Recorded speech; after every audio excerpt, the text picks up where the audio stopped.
Vale, no te preocupes, acá súper listo.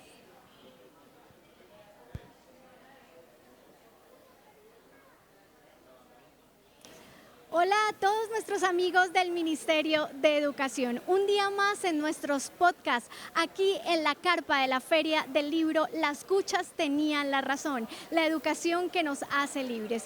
Y hoy les tengo una historia maravillosa de una profesora de Florencia, Caquetá. Quiero presentarles a la profesora Edilza Paredes. Ella viene de la institución Jorge Eliezer Gaitán y tras bambalinas veníamos hablando de su historia maravillosa. Una historia de resiliencia, una historia que nos invita a profundizar en que la educación es sinónimo de paz y que a través de las aulas podemos dejar unos mensajes inmensos que realmente transforman vidas. Así que, profesora Edilza, bienvenida a nuestro podcast del Ministerio de Educación. Es un placer tenerla y contémosle a los colombianos, a toda la gente que nos sigue, ¿quién es la profe Edilza? Gracias, Miriam. Muy buenos días para toda la audiencia, para nuestro territorio allá en el Caquetá. Bueno, mi nombre es Edilza Paredes, soy docente del área de Ciencias Sociales de la institución educativa Jorge Eliezer Gaitán. También soy formadora de maestros en la Universidad de la Amazonía y muy feliz de estar en este espacio, de poder contarles cómo ha sido y cómo fue mi historia de vida, por qué llegamos a las aulas con procesos de formación en memoria histórica y cómo podemos también desde la memoria hacer resiliencia y formar en la cultura de paz a niños, niñas y adolescentes. Profesora Edilza, y es que la vida es demasiado mágica y hoy vamos a descubrir cómo se enlaza su historia de vida con la educación, porque además la profesora también es víctima por la violencia. En el Caquetá muchas personas por años han sufrido el conflicto armado en Colombia, en donde los jóvenes no tenían otra oportunidad sino que salir a la guerra. Pues la profesora Edilza desde muy pequeña también vivió este tema del conflicto armado. Profesora, cuéntenos un poco de su niñez, qué se vivía en su casa, qué soñaba usted cuando niña. Bueno, yo fui una niña muy afortunada, viví en el campo, mi papá es un campesino muy tradicional, con sus ideas liberales, y mi mamá también de extracción campesina, pero ella logró hacerse maestra, formarse como maestra y trabajaba en la ruralidad. Entonces, desde allí, ella empezó a darme la formación en mis primeros años de vida, hasta tercero de primaria. Fue la que me enseñó a leer, la que me empezó a motivar por la educación, porque mis tías también fueron docentes. Y entonces creo que esa fusión entre el campo y la formación me llevó también a empezar a tener esa vocación por la docencia, porque yo siempre he dicho que mi formación es por vocación, porque desde niña pues lo viví y me incentivaron, a pesar que viví en el campo y que a partir de los 9 años me enviaron a la ciudad a estudiar. Mi mamá dejó de ser docente, entonces ya ellos se quedaron en el campo y a mí me enviaron a la ciudad.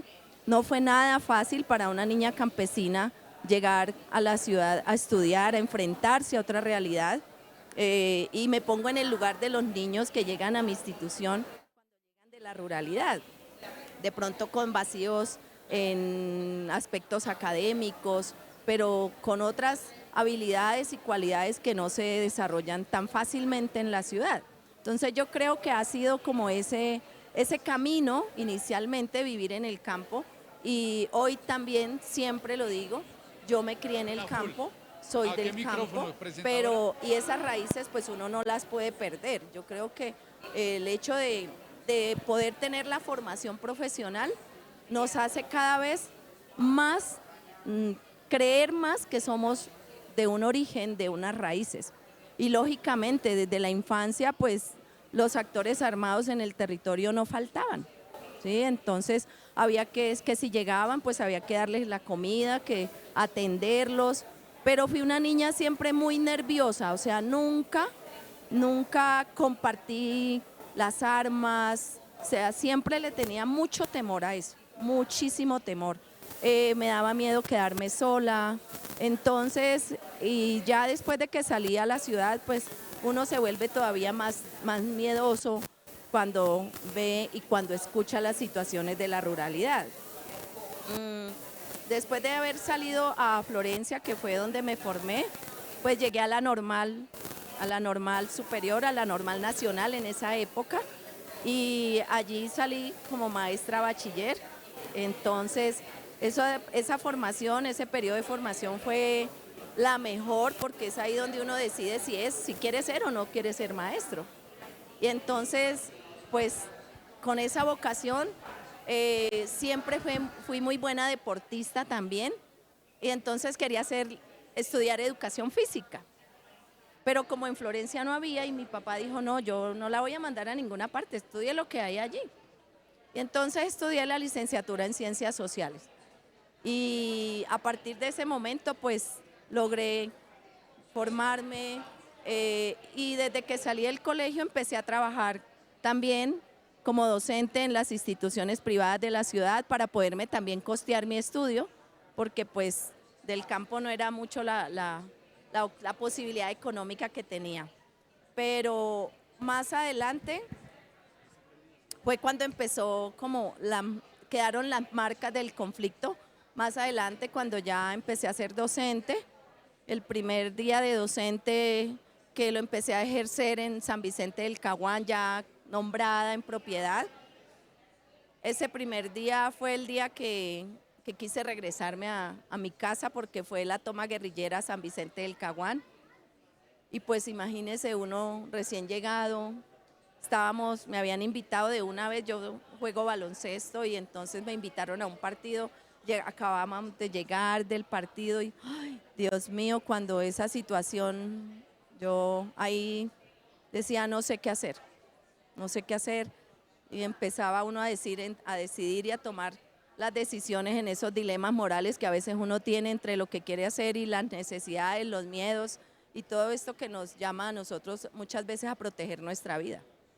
Bueno, profesora, una realidad que no se puede tapar con un dedo, ¿no? Los profesores tienen que vivir eso, vivir también el conflicto, y es lo que nos cuenta aquí nuestra profesora Edilza. Como saben, ya desde niña soñaba con ser maestra, fue una niña privilegiada en comparación de muchas personas a su alrededor, en su comunidad, pero logró salir adelante aún siendo víctima de la violencia, llegó a ser maestra y siguió viviendo el conflicto desde la vocación, desde la profesión.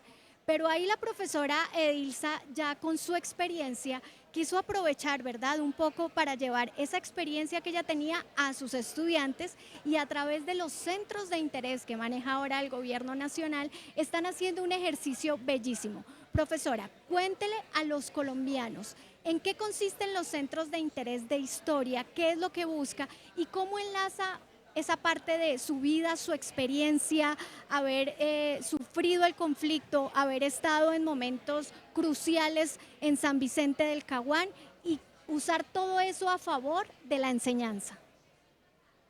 Bueno, yo creo que este es el camino más bonito del maestro. Yo digo que mi vida ha sido un camino de historia, un camino de pasión, de vocación, de aprendizaje académico, de formación académica, pero también de investigación y de humanizar la escuela. Desde los primeros años en que empecé a ser docente, siempre me ha interesado que los estudiantes aprendan desde una visión distinta de lo que es la educación tradicional con la que nos formamos nosotros. Llegar a investigar o a trabajar en las aulas la memoria histórica, pues no ha sido fácil, pero sí lo digo en muchos momentos, que también es un reto personal, porque es dar a conocer también mi historia cuando ha estado silenciado en muchos entornos lo que nos pasa. Muchas veces uno no quiere hablar de lo que le sucede porque eso crea miedo, crea vergüenza, en muchas ocasiones. Estigmatiza, Nos permite seguir siendo estigmatizados como caqueteños y eso es lo que queremos nosotros empezar a desarrollar. Yo antes trabajaba el área de filosofía y a partir de ahí empezamos este ejercicio de memoria, pero ya desde la disciplina de las ciencias sociales y después de los acuerdos de paz, yo decía, ¿cómo hacer para empezar a cambiar esta violencia en el aula? ¿Sí? ¿Cómo hacer para que los estudiantes empiecen también a comunicar lo que nos pasa? Porque es que antes no podíamos hablar de lo que era la historia personal, de lo que nos pasaba.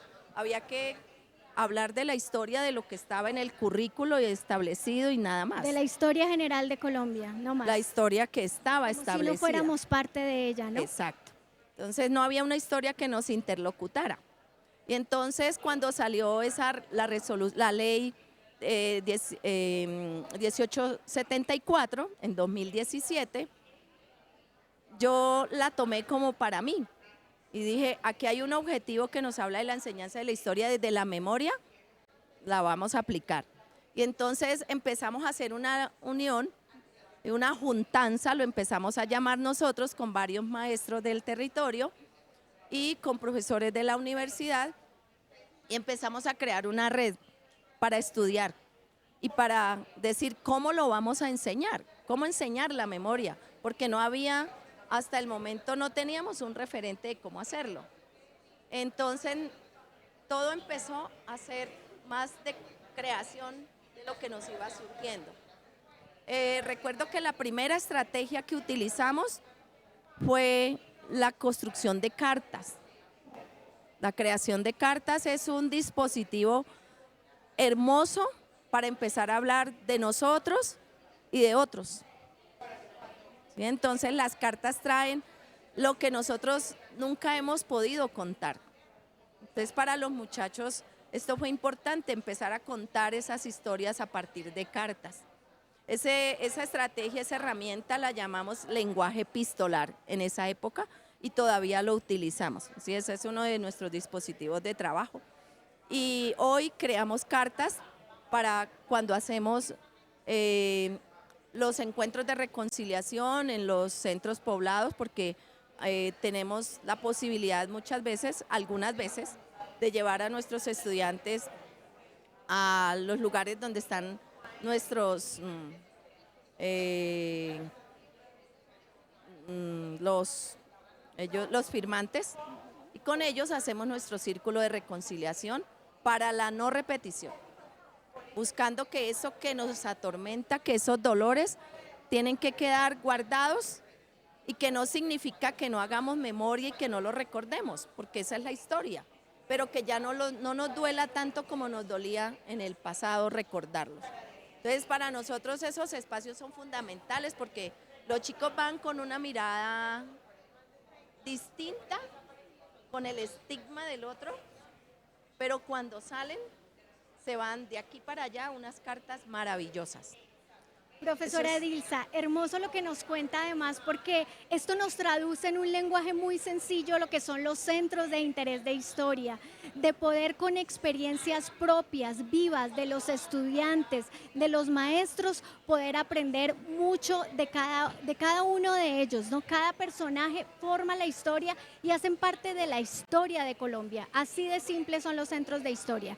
Profesora, pero además de eso yo quisiera saber si podemos dar algún ejemplo concreto de algún estudiante, algún maestro que con estos centros de interés de historia que tienen allí en Florencia, Caquetá, en la institución Jorge Eliezer Gaitán, han logrado transformar vidas, lograr trascender el aula. Yo creo que este es el papel fundamental.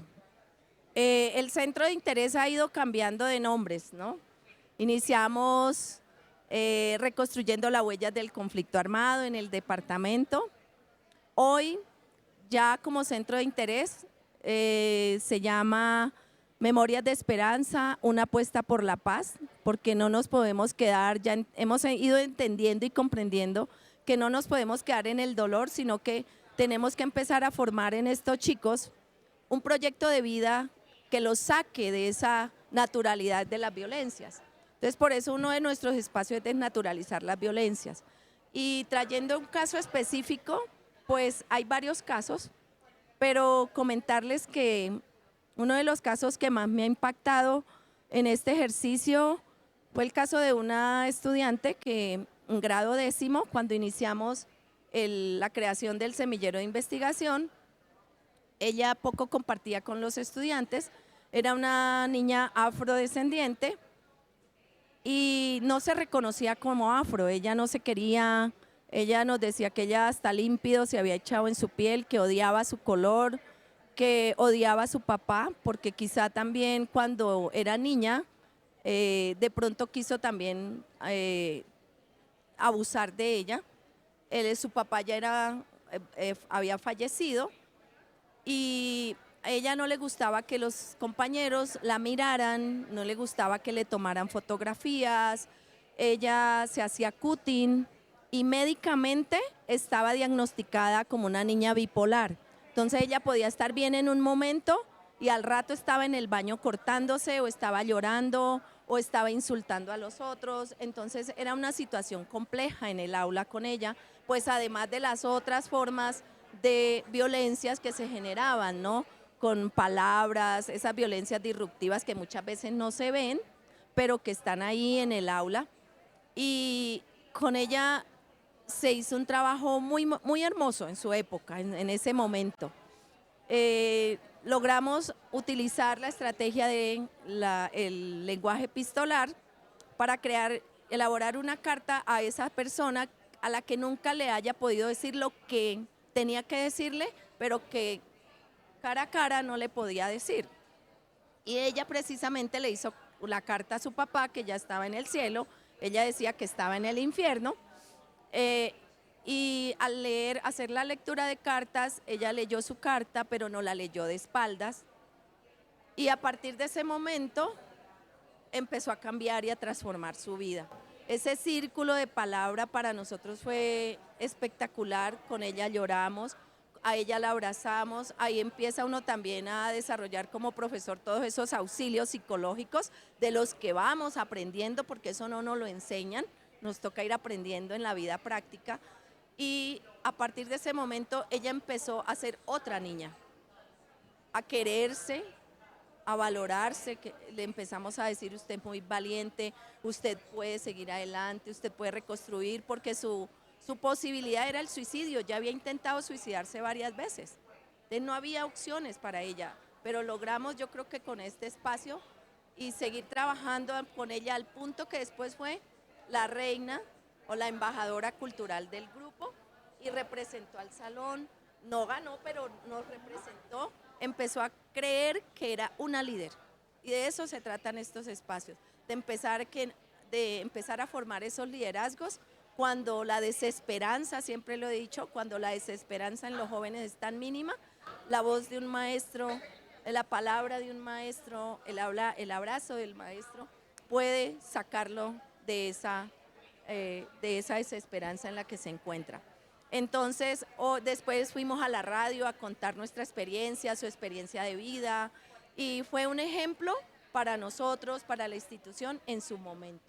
Y así hay muchos casos, no puede uno decir que todos, pero sí hay muchos niños que necesitan de estos espacios de palabra, porque los niños sienten es que no los escuchamos. Y yo creo que la historia hoy debe ser una historia vivencial, una historia que surja de las experiencias de vida, porque es que ellos decían: ay, profe, es que nosotros pensamos que usted nunca había vivido nada, que solo a mis papás les había pasado, o que solo nosotros habíamos sido desplazados. No, es que el maestro también es un ser que siente, que vive las emocionalidades, que tiene que transitar también una niñez, una adolescencia, y que hoy es porque ha tenido un pasado que traer a la memoria. Profe, pues qué historia tan linda, esa niña que se atrevió a reconocer su raza negra, a demostrar que puede salir adelante sin ningún inconveniente. Aquella niña que se atrevió a perdonar a su padre a través de una carta en este círculo de la palabra, a esa niña que seguro eres tú que nos estás escuchando y que no te has atrevido a decir lo que sientes, a esa niña le doy las gracias porque es ejemplo para los demás. Y vienen en este centro de interés, profe, algo muy lindo y que nos hablaba y es el círculo de la palabra. Cuéntenos más cómo funciona ese círculo de la palabra y cómo se convierte también en respetar en lo que dice el otro, ¿no? Porque el conflicto también está en respetarnos unos a otros y que lo que tú dices, si yo no estoy de acuerdo, también puede ser válido, ¿no? Entonces, aprender a respetarnos. ¿Cómo funciona eso para que la gente que nos está viendo también utilice este círculo de la palabra ya en su hogar, en su casa, ¿no? En las familias, en las relaciones de pareja, porque miren que la sociedad es una escuela también y si en nuestros colegios públicos de Colombia nos están dando este ejemplo, qué bueno tomarlo para nuestra propia vida. Yo me voy a llevar también ese círculo de la palabra, profe, así que denos esos tips de cuáles son los ítems fundamentales para ejercer un círculo de la palabra. Bueno, nuestros círculos de palabra después de el legado de la Comisión de la Verdad, porque ese es un derrotero para estos espacios de historia sobre la memoria, la verdad, la justicia, la reconciliación y la no repetición, están evocados en esa co-creación también que hizo la Comisión de la Verdad, en la que también participamos maestros para co-crear metodologías para enseñar la memoria. Y hemos retomado en este centro de interés y en otros centros de interés que tienen los maestros que hacen parte de la red de maestros por la memoria y la paz en el Caquetá, a la que participamos y a quienes también les envío un saludo, porque cada uno desde su institución está trabajando por la memoria y la paz en sus proyectos institucionales. Y la palabra, el círculo de palabra gira alrededor inicialmente de un ritual. ¿Sí? Del ritual de la mandala, con la mandala, que la mandala se constituye en un dispositivo para que los objetos hablen. ¿Sí? Entonces hacemos el círculo, alrededor del círculo se colocan diversos objetos. Si vamos a hablar de no es un mal menor, que es el módulo del legado de la comisión, que habla de las violencias a los niños, niñas y adolescentes en el marco del conflicto armado. Si vamos a trabajar las infancias, lo que nos pasó en las infancias. Entonces iniciamos el círculo pidiéndole a los chicos que lleven un objeto que sea muy representativo de su niñez. Entonces que el oso de peluche, y armamos el círculo con esos objetos, sin dejar de lado lo que la naturaleza nos debe permitir el círculo, que es el agua, el fuego, la tierra representada en una planta, las velas, y empezamos a pedir permiso a la naturaleza, a pedir permiso a Dios, a los ancestros, a la naturaleza, a lo que cada uno crea, a pedir permiso para abrir la palabra, para que cada uno pueda empezar a decir qué quiero contar hoy, qué quiero traer acá hoy. Escuchamos música, sonidos, utilizamos el palo de lluvia, que es un instrumento indígena para generar Suena bellísimo. sonidos, y empezamos a hablar, cada uno a contarnos una historia alrededor de ese objeto, una vivencia alrededor de ese objeto. Entonces, a partir de ahí empezamos a conocer a los niños, a ese niño allá, desde su nacimiento, quizá cuando estaba más grande, y entonces empieza a fluir la palabra. Algo muy bonito y que surge en estos círculos es que la escucha es una escucha solidaria y es una escucha empática, porque a partir de ese momento empezamos a decir, ya sé por qué Julanito es así. Sí, el niño que es indisciplinado, que siempre es el que más tiene problemas de convivencia, ya sé por qué es así. Y empezamos a buscar soluciones, no problemas, sino soluciones para que ellos vayan empezando a ver cómo podemos transformar esas acciones que muchas veces nos generan inconvenientes en la convivencia, cómo empezar a transformarlas, utilizando algunas prácticas restauradoras, que ese es otro círculo que tenemos más adelante. Y los círculos, cada uno tiene un tema específico. Entonces trabajamos, no es un mal menor, mi cuerpo es la razón, mi cuerpo es la verdad, justicia restaurativa, caqueteñidad, acuerdos de paz. Trabajamos comunidades étnicas, trabajamos cuando los pájaros cantaban, que son todas aquellas historias de vida de otras personas que han vivido el conflicto, que vivieron el conflicto. Y de eso se trata el círculo de la palabra. Entonces después uno les da como los referentes teóricos y finalmente se cierra, todo círculo se cierra con lo que llamamos una práctica que desnaturaliza las violencias.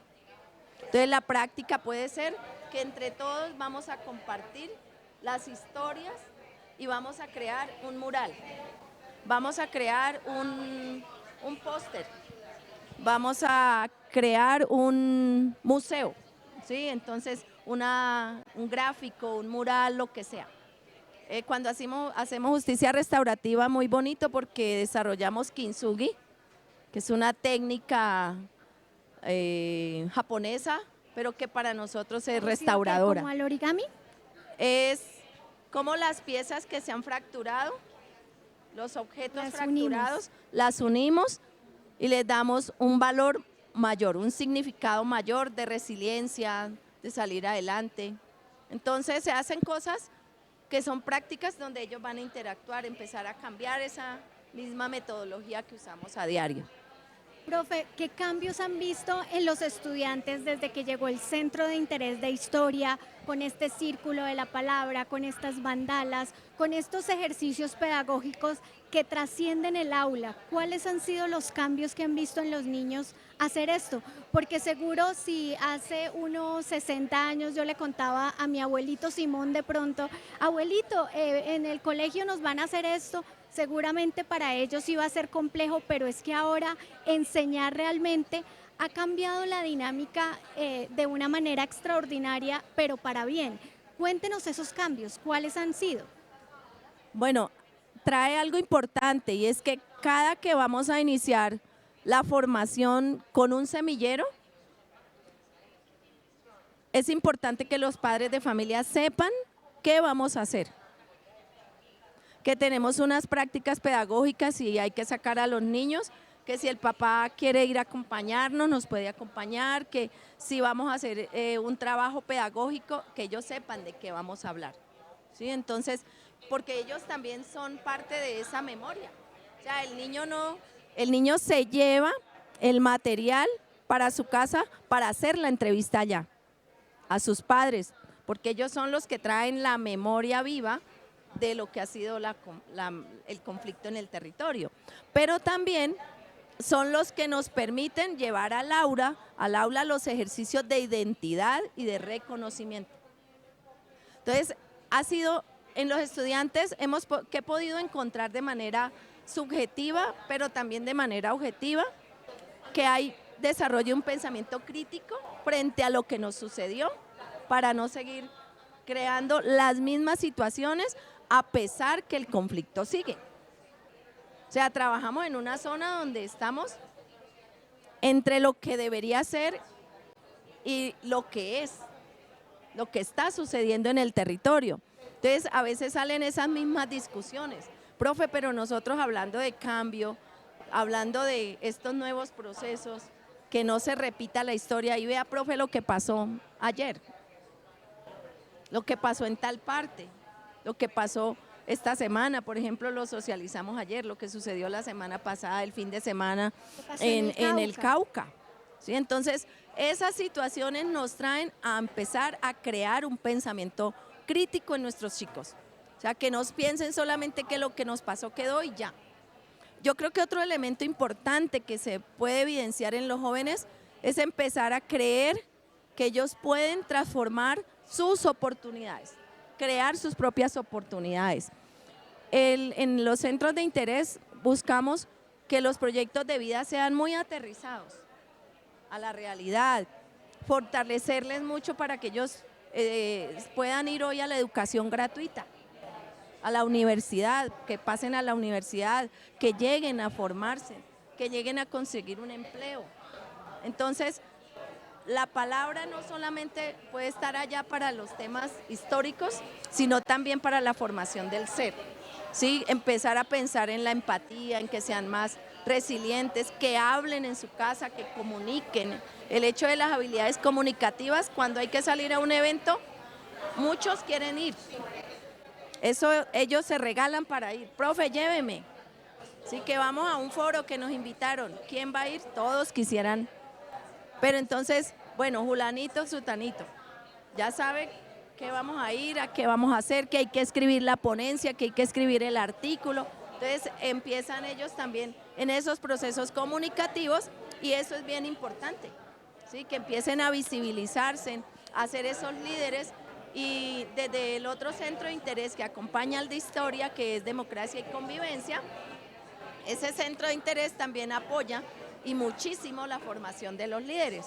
Entonces el colegio fue el único colegio que sacó jóvenes estudiantes el año pasado en las elecciones de Consejo de Juventudes. Tenemos 2 estudiantes en el Consejo de Juventudes este año. Entonces nosotros tratamos de por todos los lados hacerle por los laditos para que ellos vayan incentivando ese proceso de formación de liderazgos. Eso es muy importante en los jóvenes. Unos resultados entonces increíbles, profesora.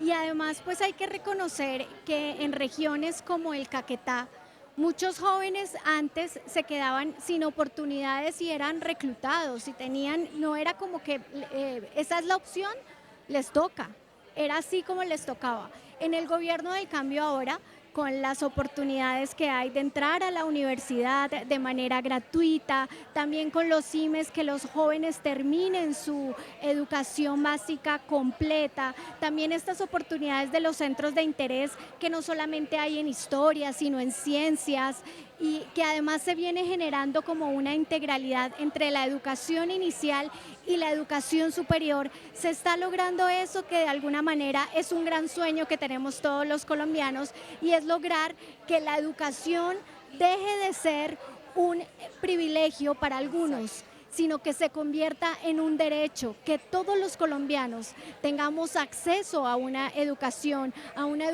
pública y de calidad, profe, y a dignificar la educación pública, que si yo salgo de un colegio público me siento orgullosa, que si yo salgo de una universidad pública me siento orgullosa. Y mira que los centros de interés yo creo que están logrando eso. Yo me imagino que estos jóvenes que ya están logrando cargos importantes, que están mostrando su liderazgo, se deben sentir muy orgullosos de la educación pública. Yo creo que sí, eso que usted señala es la puerta, es la puerta que también depende de nosotros. Por eso digo siempre que nosotros en la escuela hacemos lo que está a nuestro alcance, pero también muchas veces hacemos más de lo que está a nuestro alcance, ¿sí? Decirle a los estudiantes que hoy todos tienen esas oportunidades, que solo necesitan su motivación, que busquen su motivación, que busquen su interés, o sea, qué es lo que les gusta hacer en la vida, porque hay una situación bien compleja hoy y es que los jóvenes quieren tener dinero, pero el dinero, ¿cómo lo quieren obtener? Entonces muchos dicen, ¿para qué estudiar, profe, si es que yo quiero ser TikToker o quiero ser influencer? Entonces, les ponía el ejemplo y ellos mismos se ponían el ejemplo del joven que estuvo hablando con el presidente. Entonces, que el presidente le dijo, usted no estudia, pero si usted se enferma, ¿quién lo va a cuidar? ¿Quién le va a curar la enfermedad? Si usted tiene un problema psicológico, ¿quién lo va a orientar? ¿Quién lo va a ayudar? Si sus finanzas, ¿quién se las administra?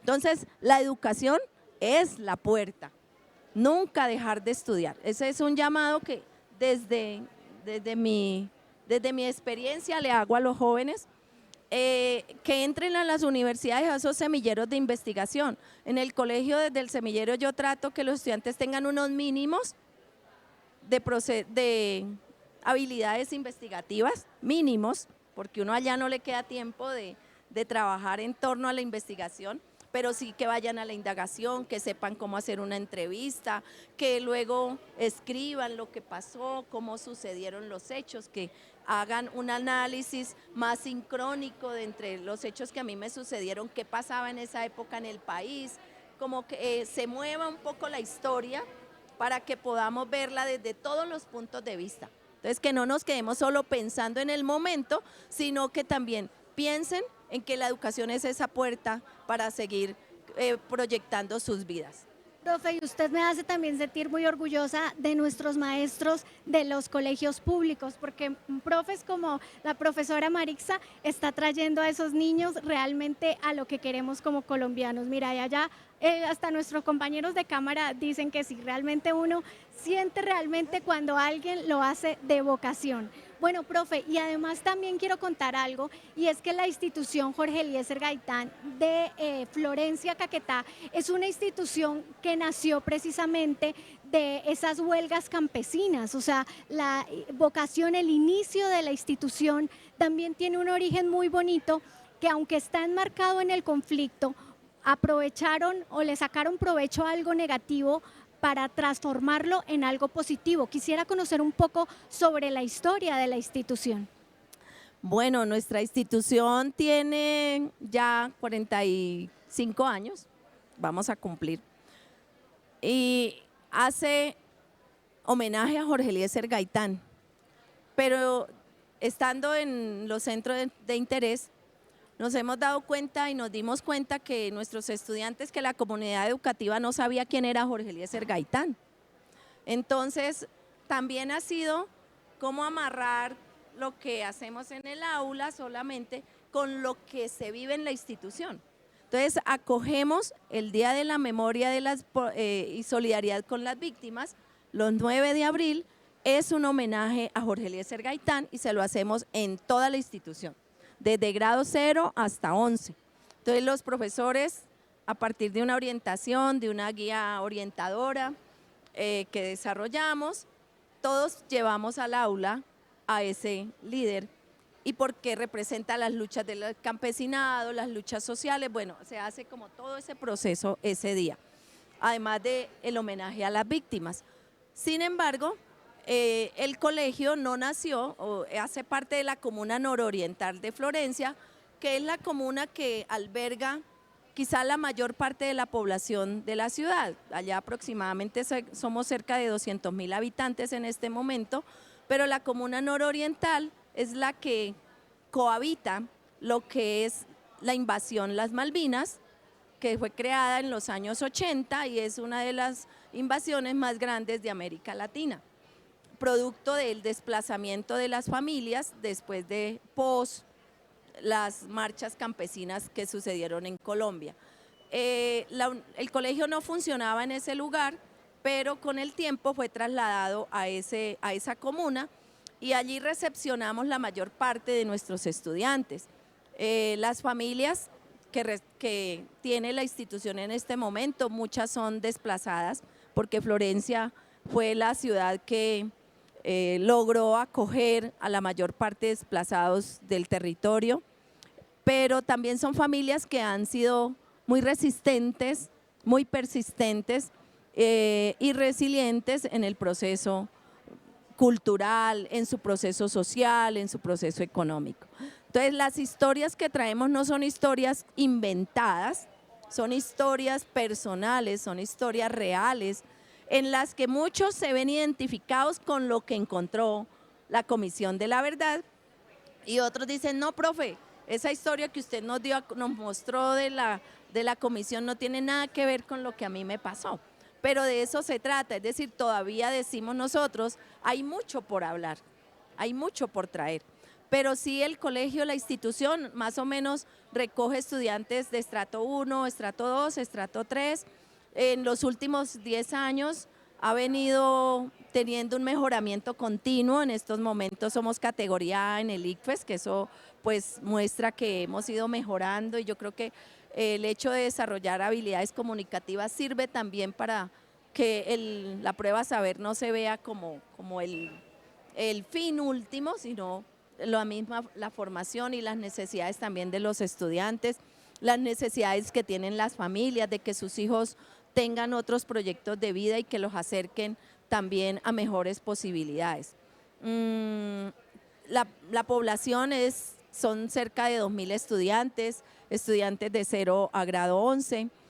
Los maestros, lo importante de los centros de interés, yo creo que ha sido que la mayoría hacemos sinergia con los otros centros de interés. Entonces, que el profe de artes, vamos a hacer una obra de teatro, entonces el profe de arte nos apoya, que el profe de artes tiene su centro de interés, entonces cómo podemos apoyarnos.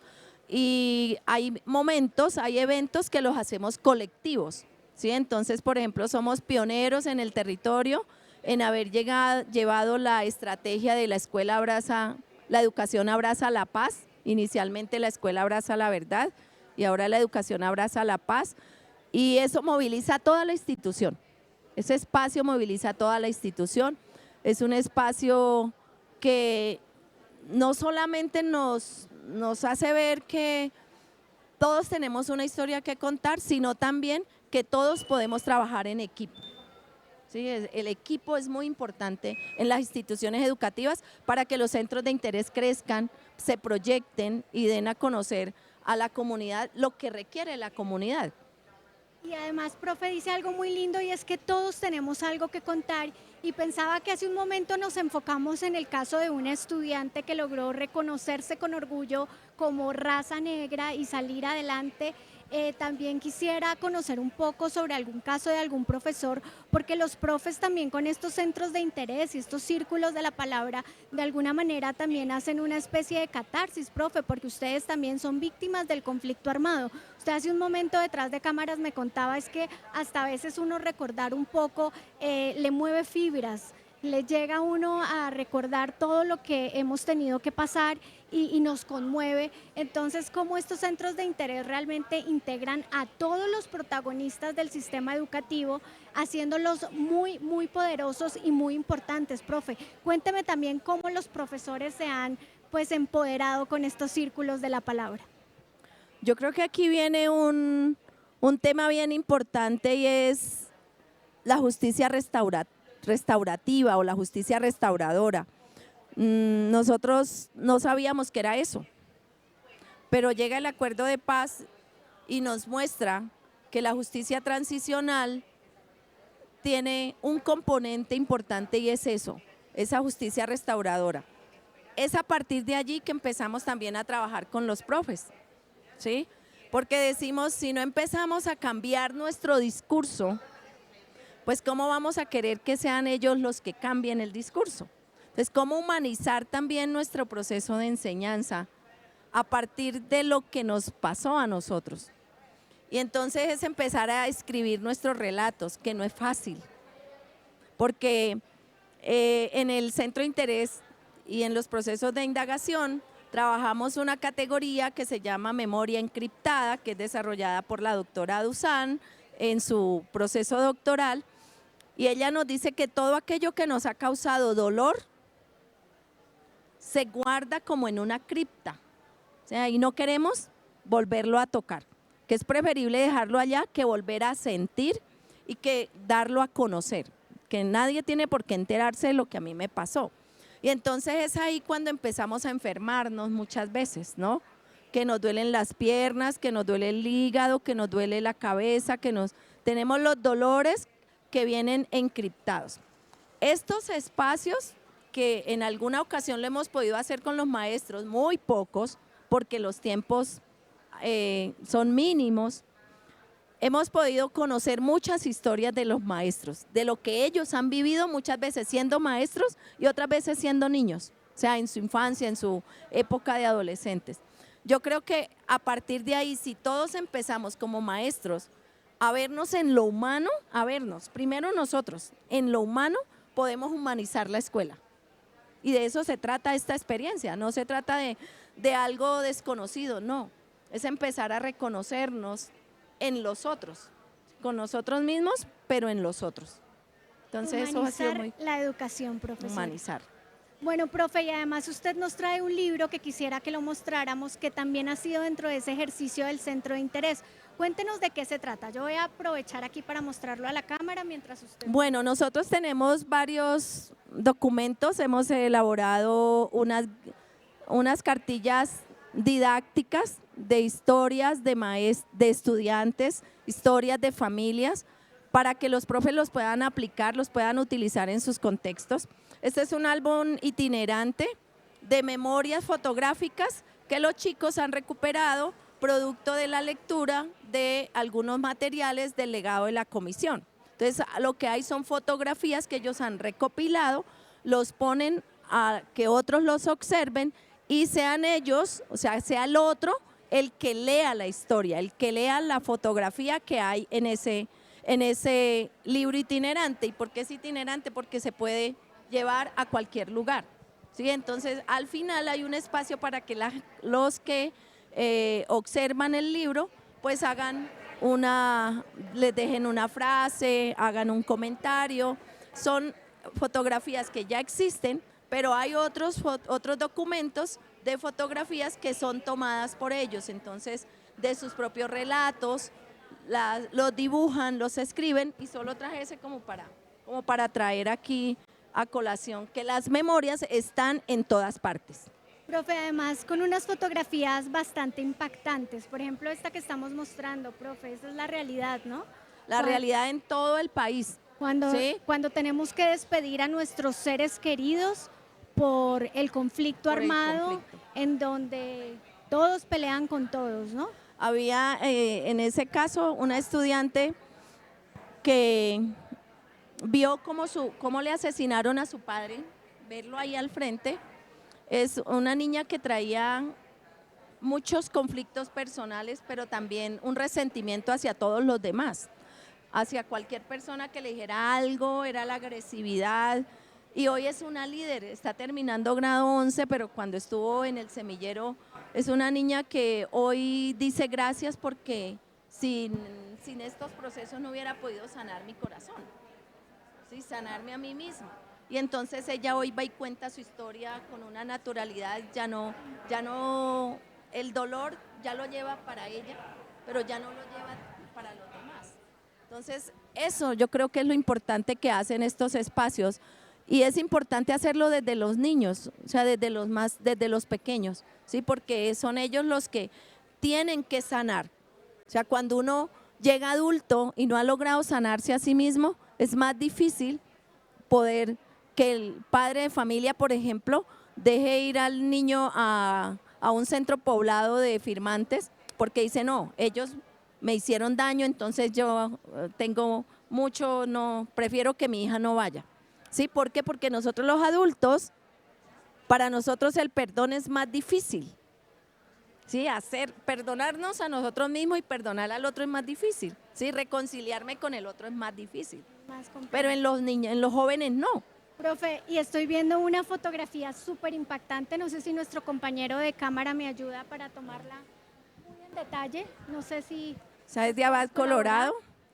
Es una foto de Abad Colorado, el fotógrafo que es para lectura, o sea, le dejamos a la persona que diga para él qué significa esa fotografía. Que haga su análisis a cada uno propio. les dejamos que lean su espacio, las imágenes.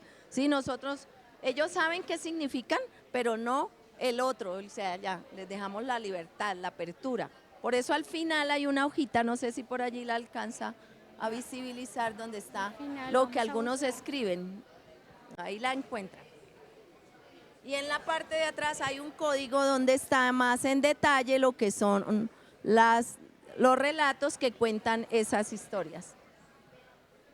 Esa es la parte que nos contaba la profesora de la reseña que muchos estudiantes, personas hacen. Vamos a leer alguno. Colombia es un país lleno de olvido. El conflicto armado es una época para recordar y no olvidar. Y le damos un tercero. El conflicto armado destruye familias. Miren, a través de un ejercicio así, profe, todo lo que uno puede reflexionar, ¿no? Muy lindo, profe. Esto debería llevarse a más lugares, profesora. Un ejercicio muy, muy hermoso el que ustedes están haciendo desde la institución. Y bueno, pues de todas maneras, el aula es ese espacio para que los aprendizajes sean más significativos y para poder lograr que los maestros hagamos de nuestros jóvenes lo que debería ser la escuela. Un espacio de 1000 colores, no un búnker allá cerrado, un espacio para co-crear, para aprender con ellos juntos y para que la palabra circule. Yo siempre hablo de la palabra, ¿no? Cómo la palabra nos cohabita en el espacio. Profesora, ¿qué mensaje daría a aquellas personas que piensan que la educación no transforma vidas o aquellos jóvenes que no miran en la educación su oportunidad para crecer o aquellos que simplemente solamente están pensando en lo económico? No voy a escoger lo que nos hablaba ahorita, alguna cosa que no necesito estudiar porque lo que quiero simplemente es ganar dinero, o aquellos jóvenes que de alguna manera se olvidan de las oportunidades y pueden irse por caminos que no les favorecen. ¿Qué les dice a ellos? Un mensaje muy sentido, profe. Los jóvenes son la esperanza para que la reconstrucción de este país se vaya armando como en el Kintsugi, por piezas. Y esas piezas son ustedes, chicos. La educación es la puerta para que todos empecemos a cambiar, primero la estigmatización de nuestro país, del territorio, de los territorios, de quiénes somos, pero también es la puerta para que la vida se nos aperture. No pensemos en lo fácil, en lo sencillo, sino en todo aquello que la educación nos puede brindar como oportunidad de vida. Yo creo que la palabra o las palabras que el ministerio y que en esta época de cambios nos invita es: tenemos la necesidad de transformarnos para la paz. La paz empieza en la vida de cada uno de nosotros, la paz empieza en la posibilidad que usted tenga para esforzarse cada día, para estudiar, para conseguir un empleo, porque todo eso es la paz. La paz no es una paloma simplemente, la paz es lo que cada uno puede hacer por sus propias vidas. Y creo que los maestros tenemos una responsabilidad grandísima, pero ustedes tienen la posibilidad, el doble que nosotros como maestros. Tienen las puertas para poder seguir transformando sus proyectos de vida. Profe, pues un mensaje realmente muy, muy lindo, y yo quiero invitar a toda la gente que nos está siguiendo que si quieren conocer más sobre los centros de interés pueden visitar nuestra página web www.mineducacion.gov.co, también nuestras redes sociales y visitar también aquí la carpa del Ministerio de Educación en la Filbo.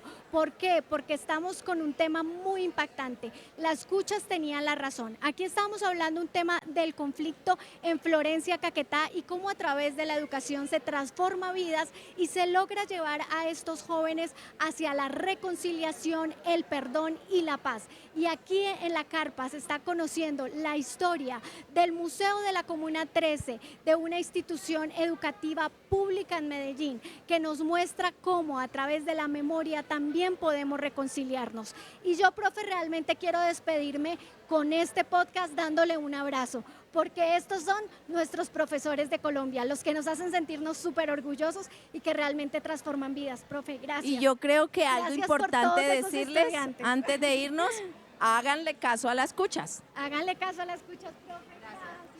Muchas gracias por cómo transforma la vida de esos Ay, estudiantes. gracias a ustedes por la invitación y ahí quedamos ante la vida de muchos jóvenes, de muchos niños. Entonces nos veremos en la próxima. Y nos vemos aquí en la carpa de la Filbo.